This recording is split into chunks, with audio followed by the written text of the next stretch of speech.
مولاي صل وسلم دائما ابدا على حبيبك خير الخلق كلهم.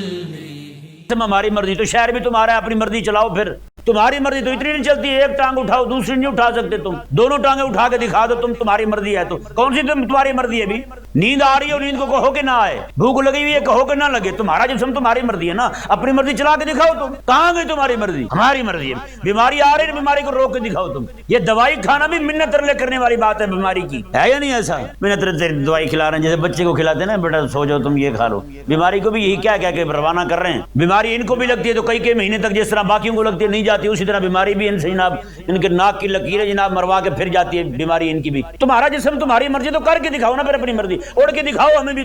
ہمیں بھی سمجھ آئے کہ تمہارا جسم پہ تمہاری مرضی چل رہی ہے. میں سچی کہہ رہا ہوں، ان کا یہ والا نعرہ جو ہے نا، یہ والا نعرہ احکامات تکوینیہ کے مقابلے میں نہیں ہے. یہ کہیں جی ہمیں احکامات تکوینیہ اللہ تعالیٰ کے منظور نہیں ہے. بچہ پیدا ہو رہا ہے، بچی پیدا ہو رہی ہے، کہہ کے دکھائیں یہ میں نے پیدا نہیں ہونا، میں نے دنیا میں نہیں آنا، کہہ کے دکھائیں. تو پھر تمہارا جسم تمہاری مرضی کہاں ہوئی بھائی؟ سیدھے سیدھے یہی کہیں کہ دماغ خراب ہوا ہے اور کیا ہوا. دوسرے احکامات اللہ تبارک و تعالیٰ کے جو ہیں، یہ والے احکامات اللہ تعالیٰ کے یہ نافذ ہی نافذ ہیں. کوئی کسی بندے کو انکار نہیں ہے اللہ تعالیٰ کے ان احکامات سے. دوسرے احکامات اللہ تبارک و تعالیٰ کے جو اللہ تبارک و تعالیٰ نے عطا فرمائے ہیں وہ ہیں احکامات شرع.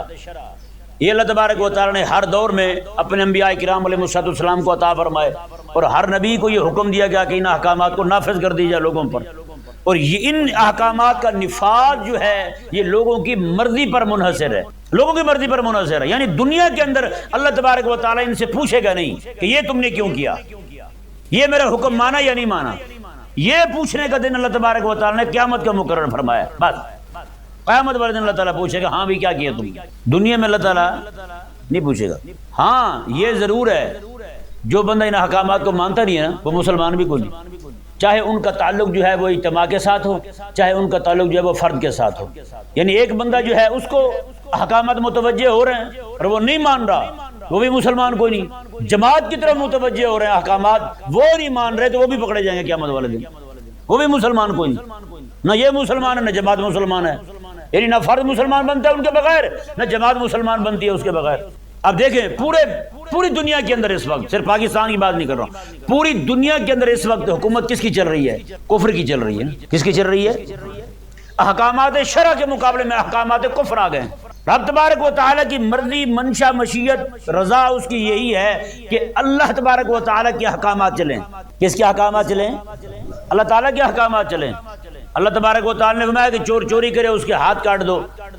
لیکن یہ حکم شرع اسلام کی حکومت کہتی ہے تاکہ چور جو ہے ان کی کمی ہو جائے اور لوگ جو ہے وہ محفوظ زندگی گزار سکیں. لیکن کافر کیا چاہتا ہے؟ کافر کہتا ہے جی ہاتھ نہ کاٹو، یہ ظلم ہوتا ہے، صرف پرچہ کاٹ دو، اس سے ججوں کو، وکیلوں کو، سب کو نفع ہوتا ہے، اس سے نظام کفر کو فائدہ ہوتا ہے. بتائیں چل رہا ہے، مزے کر رہے ہیں سارے لوگ، ہیں بیچارے رول رہے ہیں، سارے لوگ پریشان ہیں یا نہیں؟ کیس لگے ہوئے ہیں تو لگے ہوئے ہیں جناب. اور یہاں کفر کے نظام، اسلام کے نظام میں کیا ہوتا ہے؟ جس بندے کے بارے میں ایک بار ثابت ہو جائے کہ اس نے چوری کی ہے، ہاں جی، پھر زندگی سارے لوگ اس کو امین نہیں سمجھتے، ہے یا نہیں؟ لیکن کفر کی جو حکومت ہے اس میں جتنا بڑا چور ہوگا، ہاں جی، وہ پہلے چوری کر کے ادھر جیل جائے گا، راضی ہو جائیں گے لوگ اس پر، طاغوت راضی ہو جائے گا، وہاں سے اس بڑے ڈاکو کو، بڑے چور کو وہاں سے نکالیں گے، حکمران بنا دیں. آ جائیں جی، آپ تو حکمران بننے کے لائق تھے. جی چوروں کی حکومت میں یہ ہوتا ہے، کفر کی حکومت میں یہ ہوتا ہے، لیکن اسلام کی حکومت میں ایسا بالکل نہیں ہوتا.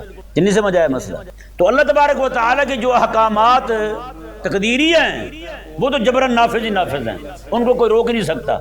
کوئی بندہ روک سکتا ہے جب اس کی عمر جناب 15 16 17 18 سال کو ہو جائے، اس کے منہ پہ بال آنے لگے، روک لے، ہاتھ رکھ کے میں نہیں آنے دوں گا، میرا جسم میری مرضی بھائی، میں کیوں آنے دوں؟ روک سکتا ہے؟ ہاں، لیکن یہ اللہ تبارک و تعالیٰ نے بندے کے اختیار میں دیا ہے. داڑھی اگا ہی ہے، اب اس کو رہنے دینا جی یا اس کو کٹا دینا، یہ اللہ تبارک و تعالیٰ نے حکم یہ دیا کہ اس کو بڑھائے، لیکن یہ بندے کے اختیار میں ہے کہ وہ کیا کرتا ہے اس کے ساتھ.